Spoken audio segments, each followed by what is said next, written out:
Matt, how have you sort of emotionally navigated the last couple of weeks? Because it's been a little unusual.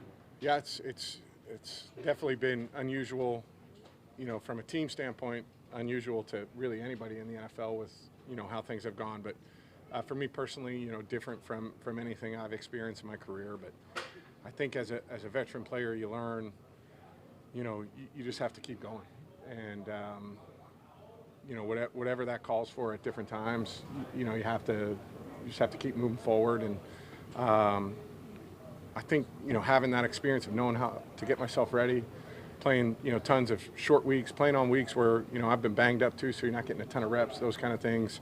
I have a good feel at this point in my career of what it takes to get myself ready to play, and I usually, in all situations, good or bad, just fall back on that preparation and go back to that and trust in that.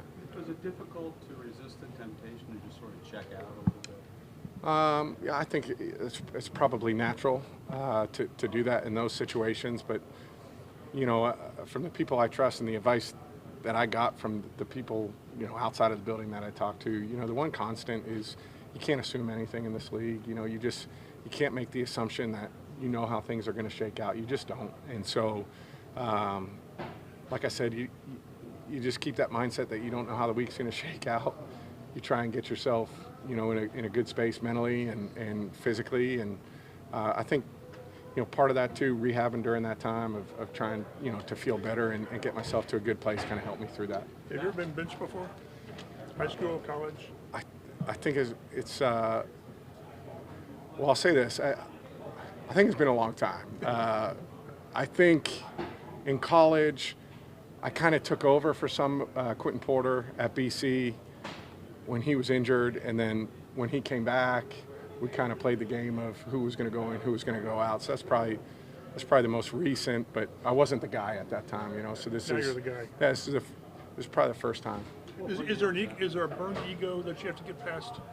Yeah, I think we constantly, as competitors, we all believe we're the best, right? Like that's just how you think. And when you're told we feel like somebody else can do a better job for us, I mean that part's hard. That's natural. Again, I think back to where I'm at in my career, and I think it fires you up just as much, but I think I know how to handle it better. I think I'm definitely more mature than I would have been at 27, 28, 30, whatever. How'd you handle it at 27? Probably not the same way, probably not the same way. And I think it's just lessons learned along the way of, I think back to it in all situations, uncomfortable, good, bad, whatever. There's a right way and a wrong way to do things, and I've always just tried to do it the right way. Matt, you said so with us you were total pro, teammates total pro. Private moments of frustration. I mean, you are human, right? Yeah. There's definitely people I've been it to, and I think of my wife during like this entire time. I mean, she's unbelievable in how she kind of has a read for what I need, and she's incredibly supportive. But she hears probably some of the things you'd like to hear, but I keep them there, and again, you have family around you that you kind of support, and friends and guys, that I've developed really good relationships along the way that can kind of help you through those things. Matt, last week we talked to you, and you weren't a week ago today, you weren't kind of unsure about your role. Knowing now, Jeff just said you're the starting quarterback. Well, how does that change the mindset, knowing for the rest of this week it's go time? Well, honestly, this is a situation I know, and so it puts me in the position of, kind of how I told him. What I told him last week is there's really only one way I know how to do this, and I'm going to do it that way, and I'm going to give you everything I got. And so fall back into the normal routine of the week, and trying to get myself as prepared and ready to go, and making sure the guys around me are doing that as well. That being said, you're going up against a team that knows how to put points on the board. How important is it for you guys to focus on what you do and really take advantage of these opportunities when you have the ball offensively? Yeah, I mean we know we're playing against a really good football team this week, a team that's been hot through the first 9 games of the season.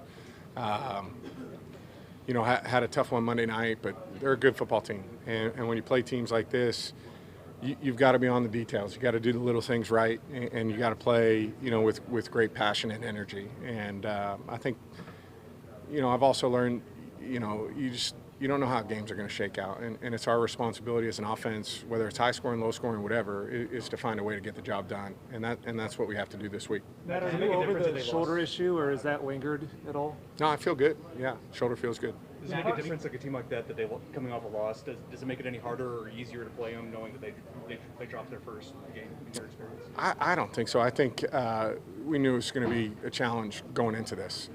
Regardless of what they did last week. This is a football team that's played well all year, and they've done a good job scoring points. The defense has played well.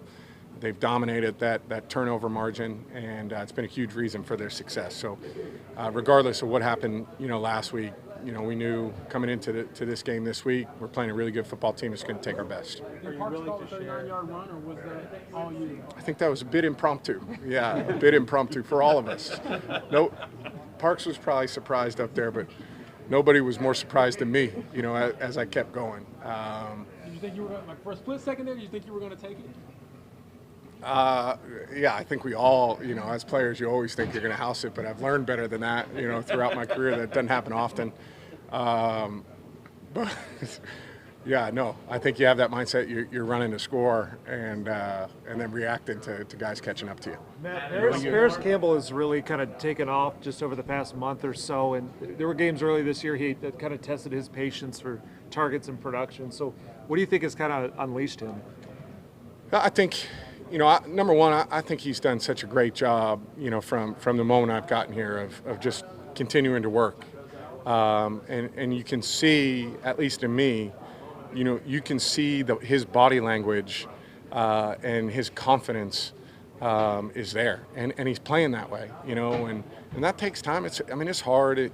He's had a really tough start. He had a really tough start to his career, but his mental strength, and belief in himself is strong, and it's been awesome to see as a player. And I think even though, the ball doesn't find you at certain times, there's really good things he was doing early in the season. And it just keeps showing up, over and over. And I tell our guys all the time, the ball's going to find you. It's going to find you at different times, and when it does, be ready. And he certainly has been ready. His number's been called a lot, like recently, and coverage has kind of dictated that it's gone there. But he's making the plays, and that's what you love to see from him. I know I know you played Philly before, but I know there's a connection there as well. It's always nice to get a chance to to see these guys, and we're just seeing the connection with the city as well. Yeah. It's it's when I was in Atlanta, we seemed like we played them every year. I've played them a lot in my career, and they've always been very good. Even from early in my career to kind of late. The later stages of it, they've always been tough. They've always played good defense. Going there was always difficult. Growing up there, I knew kind of how passionate the fans are and how into it they are and how difficult they can make it for you. But as I've gotten older and been away for a long time, it's really, it's that mindset of it's the next one, and you got to prepare for it the same way you do every other week. You happen to see your wife's tweet? No. Oh, I'll show it to you afterwards. Yeah, no. It was pretty funny. I don't. Yeah, I don't follow much, but yeah, she's usually pretty. I guess the elephant in the room is, last time you were there, you were watching for the most part, and now here you are starting. Is it going to be nice to be able to see those fans and just kind of get back to normal business for you? Yeah, I think so. As players, we all want to be out there. We always want to be out there, and it's difficult whether you're injured or you're not playing or whatever. It's tough, watching those games. So it'll feel good to be back out there. I'm sure Lucas Oil will be rocking on Sunday, and hopefully we can give him a lot to cheer about.